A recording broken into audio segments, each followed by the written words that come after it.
de número 142. Um só Senhor. Jesus disse em o Evangelho de Lucas, capítulo 16, versículo 13: nenhum servo pode servir a dois senhores. Se os cristãos de todos os tempos encontraram dolorosas situações de perplexidade nas estradas do mundo, é que, depois dos apóstolos e dos mártires, a maioria tem cooperado na divulgação de falsos sentimentos com respeito ao Senhor a que deviam servir, que devem servir. Como o reino do Cristo ainda não é da terra, não se pode satisfazer a Jesus e ao mundo. Há um só tempo. O vício e o dever não se aliam na marcha diária. Que dizer de um homem que pretenda dirigir dois centros de atividades antagônicas em simultâneo esforço? Cristo é a linha central de nossas cogitações.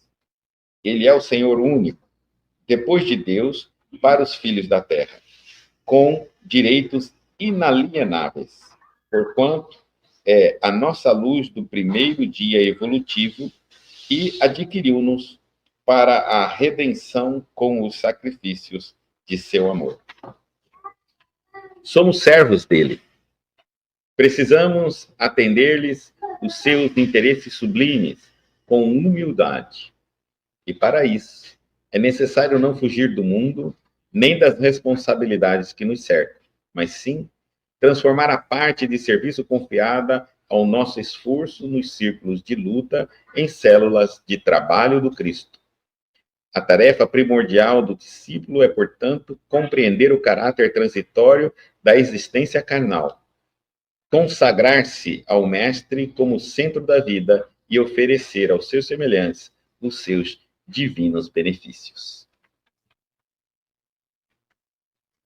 Bom, aí nós encontramos uma passagem do Evangelho que nos faz refletir muito esse antagonismo que nós vivemos, né? O material e o espiritual, os dois senhores.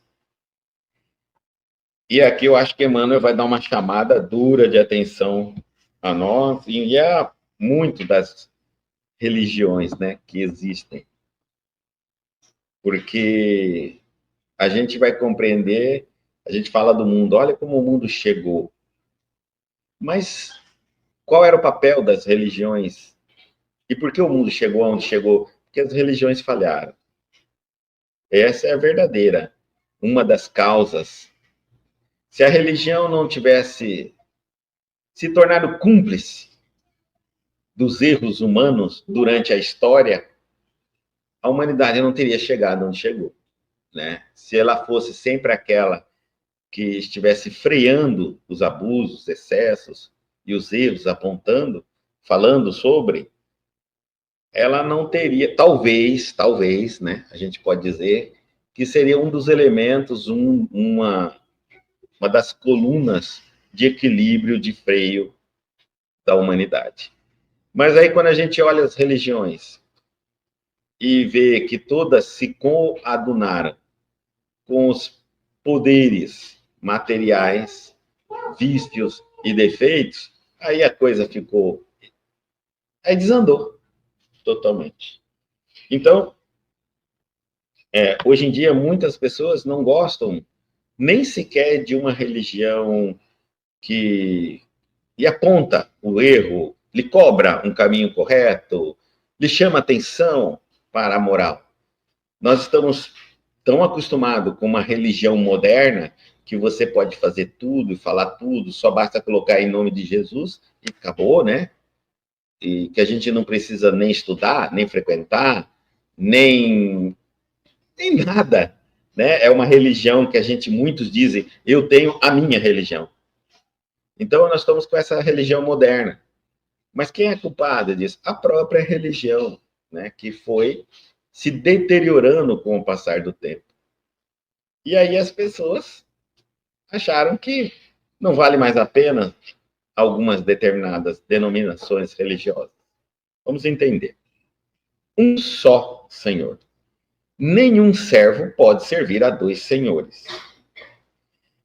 Se os cristãos de todos os tempos encontraram dolorosas situações de perplexidade nas estradas do mundo, e isso é verdade, porque quando a gente vê as histórias e os grandes apóstolos, os grandes homens da história, que nós poderíamos colocar ícones, né, da história religiosa, ou seja, homens que verdadeiramente tiveram moral durante a nossa história.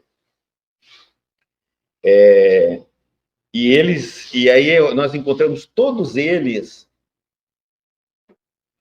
passaram pelo que ele chama dessas situações perplexas, por situações difíceis, por perseguições, por injúrias, praticamente todos.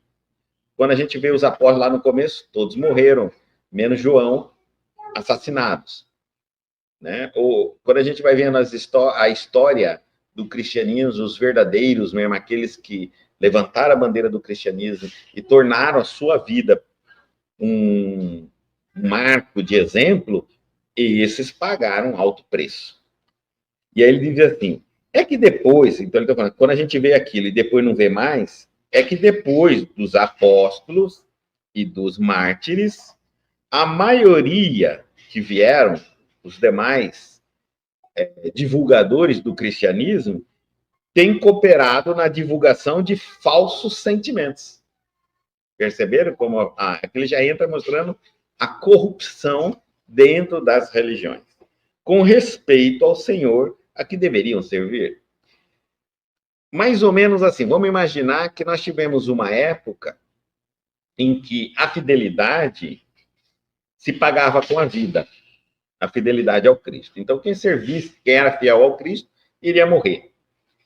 Depois de um certo tempo, as pessoas acharam que esse preço seria muito alto. Então, viram que aonde exatamente os ensinamentos de Jesus antagonizava com os ensinamentos dos poderes do mundo. Para não causar conflito, então eles começaram a diminuir quando falavam nesses assuntos que cutucava muito o poderio da época e falar de outros assuntos que não incomodavam tanto. Então a religião andou um tempinho dessa maneira. Assim, muita gente continuava falando do cristianismo, mas não incomodava o poder da época. Passado algum tempo, lógico, isso não ia acontecer, o poder, logicamente, chamou as religiões para dizer, olha, eu preciso de alguns favores dos que vocês chamam de cristãos. E aqueles que não cederem ao convite, né, como sempre, esses sofrerão perseguições. Bom, aí muitos aceitaram, outros não aceitaram, e aqueles que aceitaram se associaram ao poder.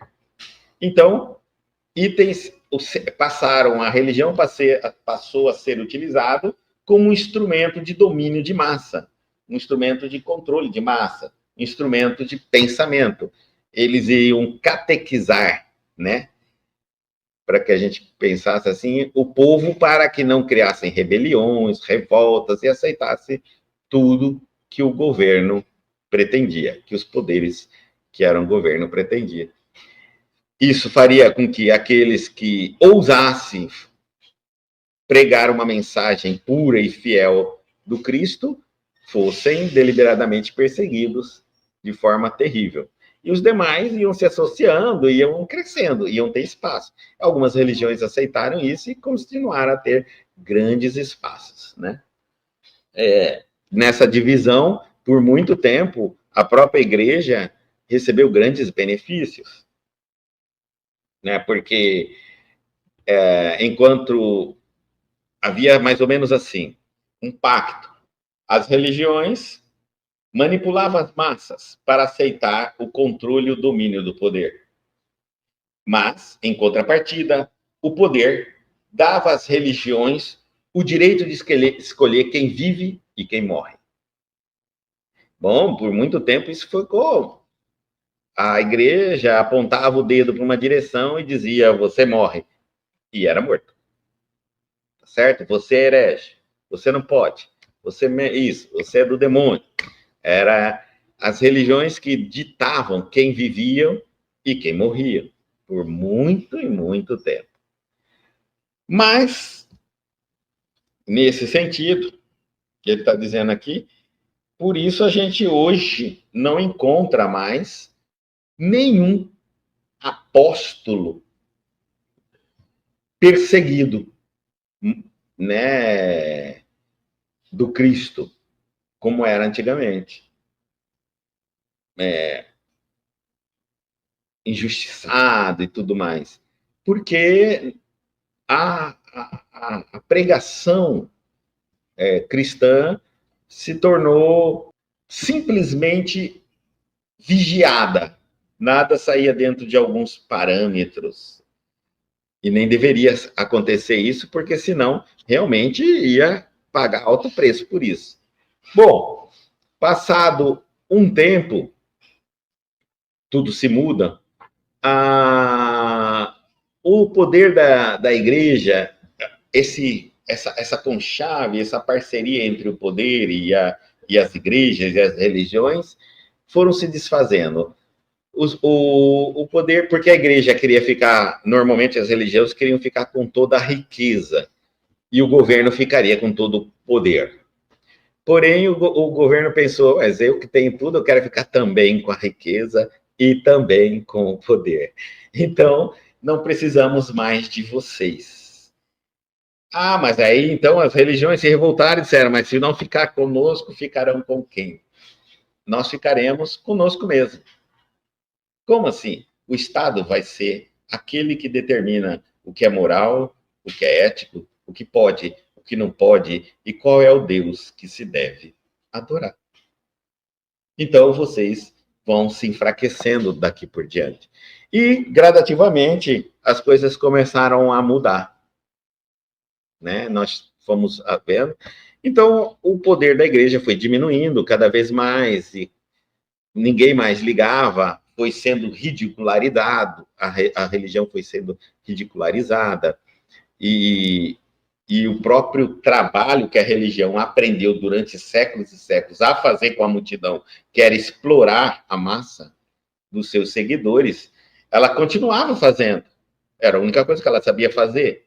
Ela aprendeu a mentir, não ser fiel aos ensinamentos do Cristo, aprendeu a tirar dinheiro das pessoas para sobreviver, elas continuaram fazendo. Agora, o Estado tinha um grande instrumento, né? O Estado não, o poder tinha um grande instrumento, mostrar para a massa como ela era explorada pela própria religião, e isso diminuiu mais ainda a influência da religião. Enfim, nós vamos vendo várias fases na história em que, no final, sobrou o poder mesmo para o poder e a riqueza para o poder. Em alguns locais, com a mudança do poder para o comunismo, o Estado passa então a ser o Deus. Então as religiões devem desaparecer, né? Porque só digamos amém, só aceitamos amém e tudo nos vem do Estado, literalmente. Tá certo? Não existe mais Deus, não existe mais religião, não existe mais nada disso aí. E alguns começaram a assim fazer, outros ficaram em outras denominações, cada um com as suas denominações de controle de poder. Hoje nós temos uma religião bastante fraca, em que a religião que raramente divulga verdadeiros ensinamentos, aqueles que alguém que se atreve a dizer vai pagar um preço. E agora nós estamos assistindo também, hoje, atualmente, nós estamos assistindo, eu não estou muito acompanhando, quem estiver acompanhando pode colocar aqui para nós, é o caso de algumas religiões, que é até muito poderosa, famosa, grande, ela, como a Canção Nova, a gente vai ver isso, Agora, começaram alguns pregadores da Canção Nova falaram algumas verdades. E essas verdades, então, foi pego pela censura. E aí, então, a perseguição agora é fechar a Canção Nova. Graças a Deus, eu espero que eles não vençam, ainda no Brasil não, porque já outros países já venceram, né? Isso, essa etapa de perseguir religiões já foram vencidas. Inclusive a Bíblia já foi abolida de alguns países. Então, não vençam dessa vez, mas estamos mostrando como a história caminha, né? Aonde houve a falha da religião. Quando a gente apoia algo errado, aquilo que a gente apoia volta-se contra nós lá na frente. Porque enquanto houver, eu digo assim, que um covil de cobras, enquanto houver caça, é uma maravilha. Elas até procriam, mas quando a caça acaba, uma cobra devora a outra. Tá certo? Então, eu digo assim, esse é o grande perigo e a igreja entrou nisso. A igreja se vendeu, a igreja se corrompeu, a religião inteira, os grandes poderes se entraram nisso, se associaram às cobras. E, de repente, as cobras estavam agora vendo a devoração, sendo devoradas. Bom, isso é normal. Falsos sentimentos com respeito ao Senhor que deveriam servir. Então, a primeira mudança que ocorreu foi que as religiões, elas alteraram um pouquinho o contexto dos ensinamentos de Jesus. E a gente vai vendo isso estudando a história mesmo. Antes, o Senhor, Jesus era o Senhor. E Deus era o Criador. E nós o servíamos, o obedecíamos, críamos nele. Não é isso? De repente, já não é mais assim, certo? Então, ele é apenas alguém que nos ensina, é um mestre. Mas, de repente, ele já não é mais assim. Eu já preciso de mais de um. Eu tenho Jesus aqui, mas eu tenho o fulano de cá, o fulano de lá, o fulano de lá. A ideia de se fortalecer as imagens de santos foi também dividir o poder que tinham na crença do Cristo. Então, gente, eu creio em Jesus, eu acredito em Jesus. Mas, olha, gente, não custa nada acender uma velhinha para São Francisco, Santo Expedito, Santo isso, Santo daquilo. Mas, peraí, você acredita ou não acredita em Jesus? Não, eu acredito. Mas não, você sabe como é que é, né? A gente. Então, na incerteza, é melhor pedir para 3, 4, porque Jesus, para mim, é o senador, digamos aqui, né? Aí tem os deputados federal, deputado estadual, tem os vereadores, então vou pedir para todo mundo. Um deles atende aí. E aí, a ideia é exatamente isso. Muita gente, com essa cultura que nós estamos agora falando, começaram a deixar de seguir o Cristo, ler a história do Cristo, compreender a história do Cristo, porque eles diziam que tinham mais segurança, por exemplo, com um determinado Santo Expedito. Pronto. Então, por que eu vou ler essa Bíblia, esse tal do Cristo aí? Eu acho ele importante, porque Santo Expedito segue Jesus, por exemplo. Mas, deixa Santo Expedito seguir Jesus, eu sigo Santo Expedito. Quem tem que saber a história de Jesus é o Santo Expedito, ele que segue Jesus. Eu sigo o Santo Expedito, só tem que saber a história dele. Então, isso foi enfraquecendo. Tudo que eu estou falando aqui é só para mostrar como foi a fase desse enfraquecimento da nossa relação, nosso distanciamento das revelações cristãs. Tudo isso que nós estamos falando foi debaixo dos olhos da igreja. Foi promovido pelas próprias religiões.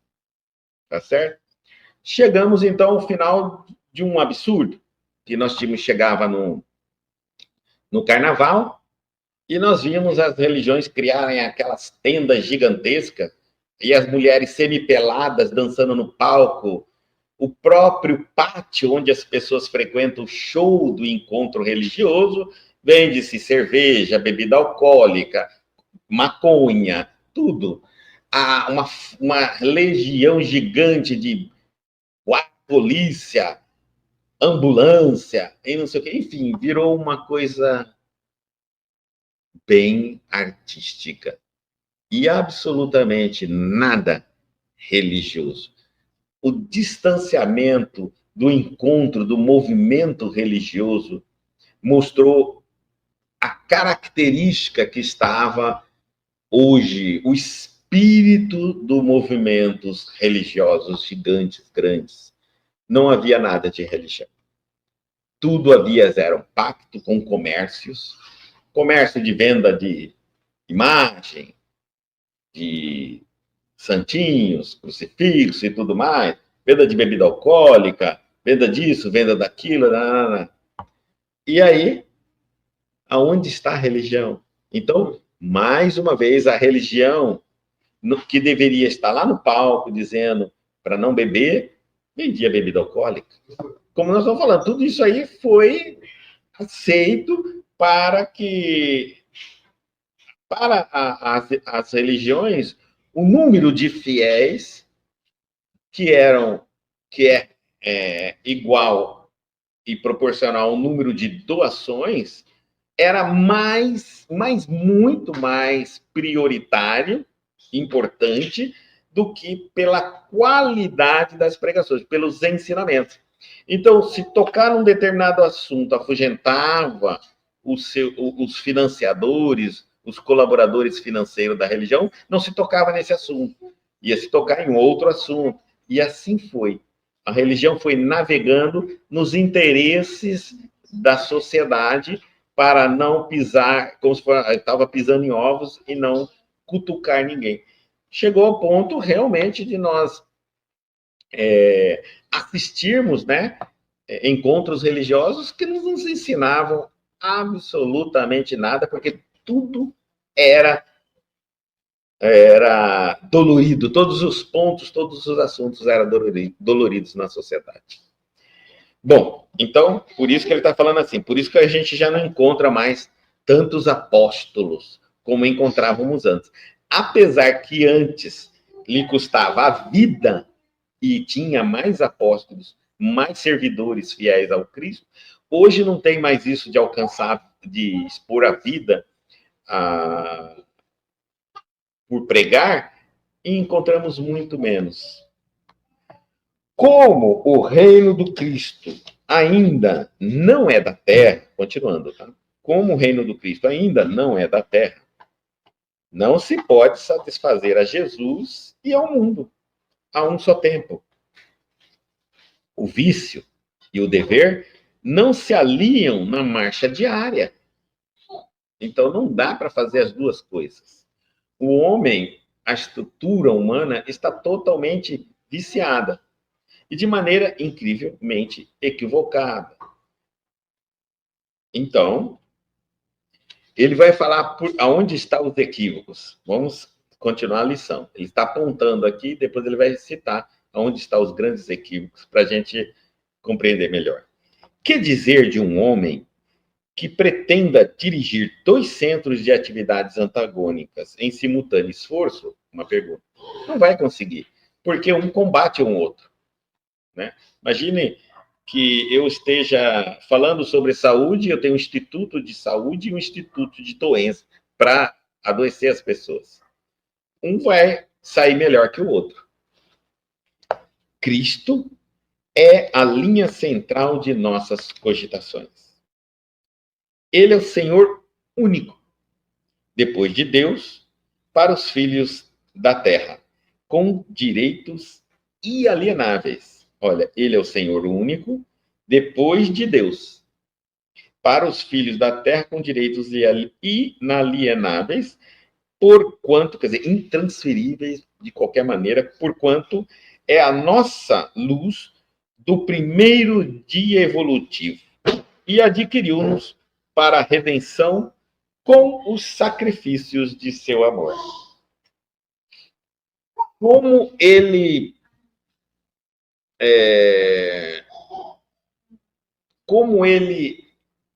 nos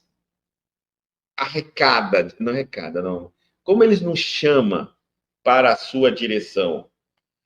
Eu não sei Quando nós estudamos a mitologia, quando nós estudamos alguns deuses da Índia, da China, e vamos ver ali eles em constante batalhas, em guerras, em confrontos de armamento. Aliás, a gente se entende mais, eu acho muito interessante, que há uma coisa no Cristo que é muito importante a gente ver, é que ele não traz com ele nada de violência, nenhuma expressão, nem sentimento, nem palavra, nem atitude. O que nos torna, o que nos faz pensar que ele é um ser muito especial. Enquanto grandes deuses de outras eras tinham armas, poderes, chicote, raios, espada, Jesus não carregava nada bélico. Absolutamente nada bélico. Então, para nós, realmente, ele é o maior. Servir a Deus com uma espada na mão e servir a Deus sem a espada na mão, servir a Deus sem a espada na mão é mais evoluído do que com a espada na mão. Porque aquele que serve a Deus com a espada na mão ainda aprenderá a servir sem a espada. E aquele que serve a Deus hoje sem a espada já aprendeu a servi-lo. Então é uma evolução a gente desarmar um pouquinho a nossa relação com Deus, sem raios, sem violência, sem guerra, sem mutilações, né? Sem descumprimentos de leis.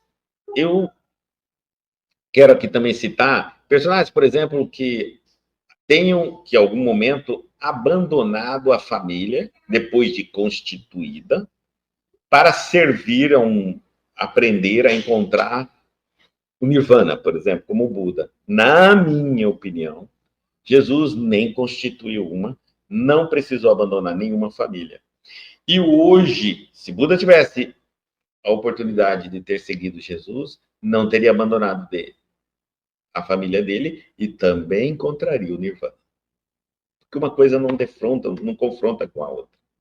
Tá? Então nós vamos ver no Cristo essa superioridade em termos de atitude, em termos de ensinamento, não só de ensinamento, de moral, porque se advém também do comportamento.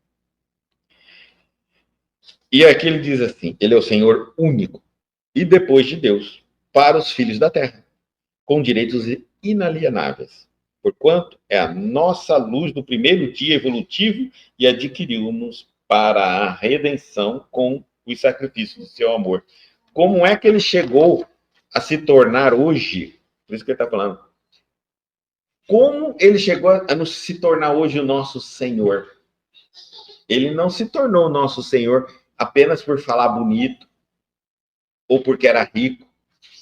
Ele se tornou nosso Senhor pelo sacrifício que ele fez, de ter renunciado às alturas que ele estava, um arcanjo, se preparado 1000 anos para encarnar na Terra, estar aqui conosco, quando ele não precisava, falar pessoalmente para nós, todo esse sacrifício, depois ser humilhado, perseguido, escoteado e assassinado. E com isso tudo, sem revidar.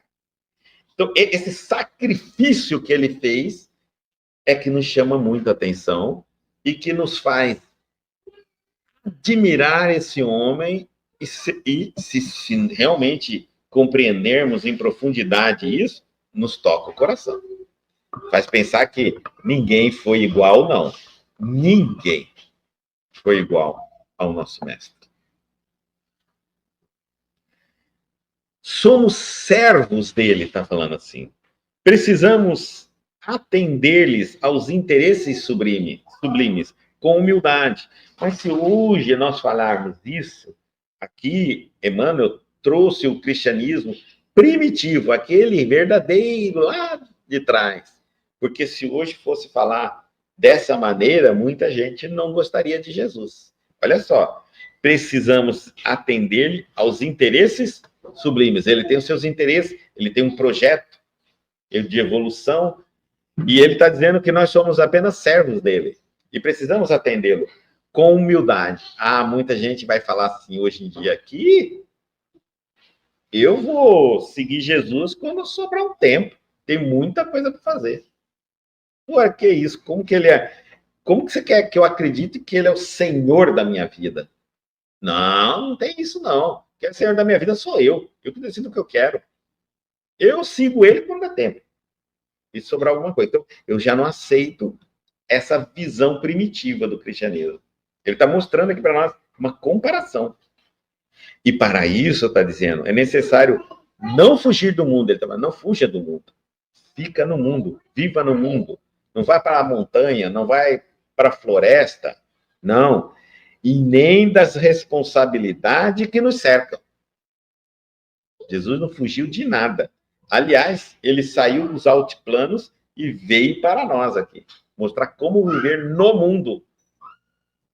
Mas sim transformar a parte de serviço confiada ao nosso esforço. O que nós vamos entender? Cada um de nós temos uma tarefa, desempenhamos uma tarefa em nossa sociedade, no mundo. Nos círculos de luta, onde nós nos encontramos, e em célula de trabalho do Cristo. Ou seja, o nosso papel é, onde quer que a gente vá, tragamos conosco a quem está ao nosso lar, aonde tocarmos, aonde pudermos influenciar, levarmos uma mensagem cristã. Mas não uma mensagem verbal, que às vezes incomoda, chateia. No mínimo, uma mensagem de exemplo, né? De comportamento, de atitude. Por exemplo, eu estou num lugar onde todo mundo está recebendo propina. Eu não. E digo, eu sirvo ao meu Senhor. Pronto. Eu não preciso ficar pregando para os outros deixarem. Eu digo, eu estou optando pelo que é certo, como um cristão na minha vida, e, ao mesmo tempo, estou dando um ensinamento para quem quer ouvir, ver, enxergar e perceber. Estou pautando a minha vida dentro da ética, da honestidade, da seriedade, né? Para que amanhã ou depois, quem vai ter que prestar conta sou eu mesmo. A tarefa primordial do discípulo é, portanto, compreender o caráter transitório da existência carnal. Entenda, isso aqui, seja bom ou ruim, passa, acaba. Acredito que muitos de nós lembrávamos podemos lembrar agora, quando nós tínhamos 12 anos. Quando nós tínhamos 12 anos, nós realmente acreditávamos que chegaríamos na idade que estamos? Muitas vezes a gente pensava, nossa, ainda falta muito para eu ser adulto, para eu ter 18 anos, fazer o que eu quiser da minha vida. Não era isso? A gente sempre acha que o ano que vem, que o ano que está por vir, os anos vão demorar muito, mas vão demorar muito mesmo. A gente ainda tem a mesma mentalidade que nós tínhamos quando era criança. A gente acreditava que ia demorar muito para ser adolescente, que depois ia demorar muito para ser adulto, depois ia demorar muito para envelhecer, e assim. Então, nós precisamos acreditar. Essa existência, por melhor que ela seja, ou por pior que ela for, vai acabar. Vai acabar. Consagra-se ao Mestre, ao Cristo, como centro da vida. Então, nós vamos aprender a entender que essa existência é passageira e a finalidade dela é colocar Jesus no centro de nossas vidas. Como? Aplicando, praticando todos os instantes os ensinamentos que nós já compreendemos do Cristo. Como centro da vida e agora oferecer ao semelhante os seus divinos benefícios. Então vamos lá, olha só. Tarefa primordial do discípulo. Primeiro, compreenda, a vida é passageira. Não se agarre à vida, não se iluda com a vida, tá certo? Tudo é passageiro. Segundo, coloque o mestre como centro da sua vida.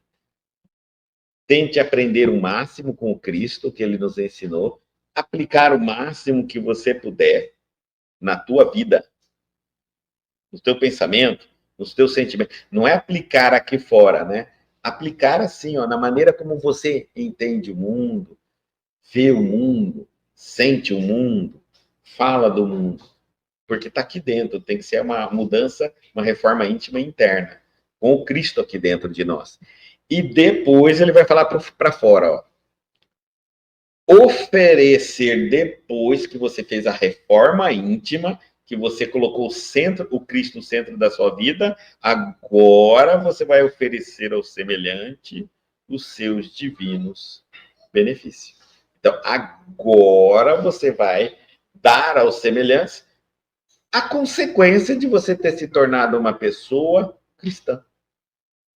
Que é maravilhoso. Todos que estão à sua volta vão receber de você uma calma, uma tranquilidade, uma pessoa centrada, conhecimento, uma palavra de esperança, sempre uma atitude de amor, de carinho. É isso. Então vai ser uma consequência e não um objetivo maior. Ok?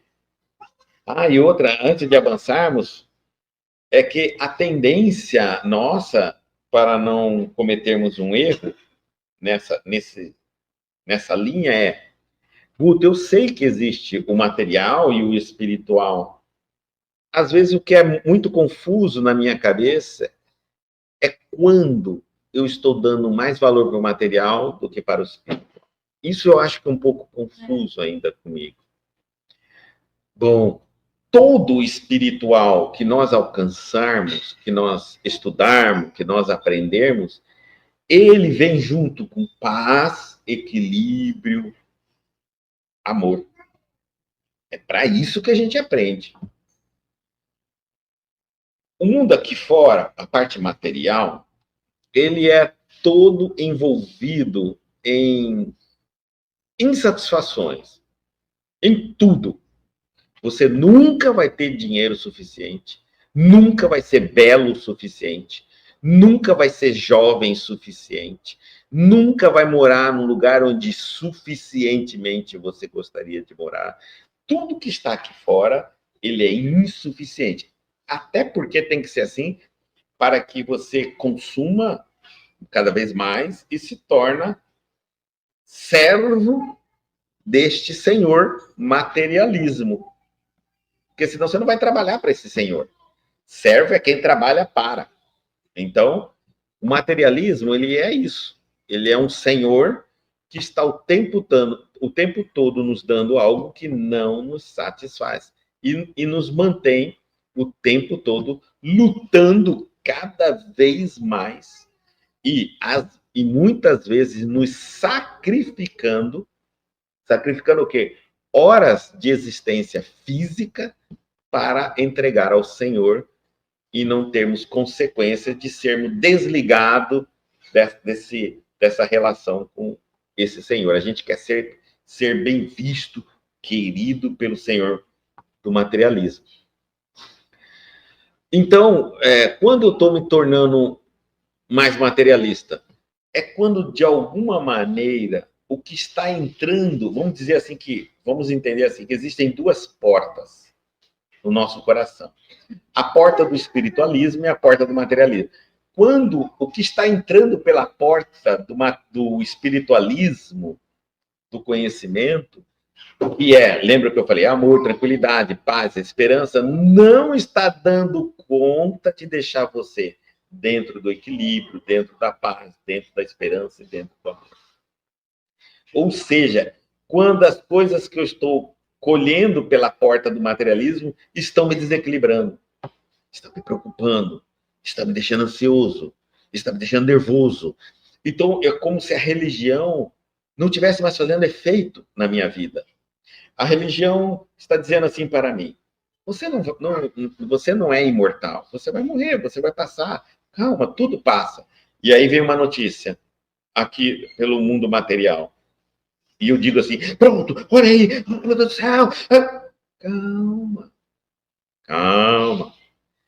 Existe uma coisa que é pior que seja a notícia. Vamos lá, a doença, né? A doença é uma coisa que está nos pegando todo mundo aqui. Então, advém aquele conhecimento espiritual que diz assim, olha, a doença é necessária, né? Todos nós temos um corpo material. E o que nós aprendemos com a doença? E todos os vírus, todas as bactérias, todos os fungos que estiverem habitando o nosso corpo, nós não podemos nos revoltar contra ele. Lembra, na época da Covid? Nós temos que amá-los. Porque eles também são espíritos em evolução com E minúsculo. Eles estão evoluindo também. Eles estão evoluindo. É um ser criado por Deus. Estão em constante evolução. Então, se eles estão habitando o nosso universo, o nosso corpo, ame-os. Ame-os. Feche os olhos, faça uma oração, ame-os.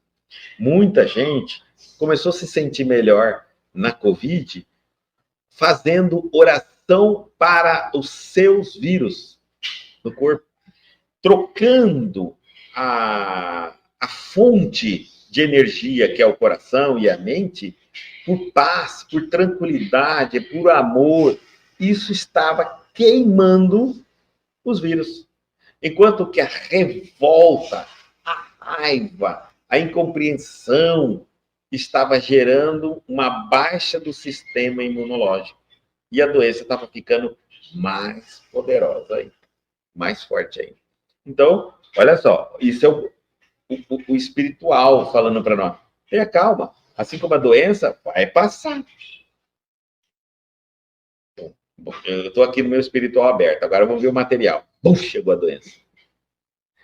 Aí o que eu faço? Volto, fico desesperado, quero matar todo mundo. Está acontecendo aqui claramente o seguinte: você acabou de eleger um senhor. O que vem pela porta do seu materialismo sempre está sendo mais prioritário do que vem pelo espiritual.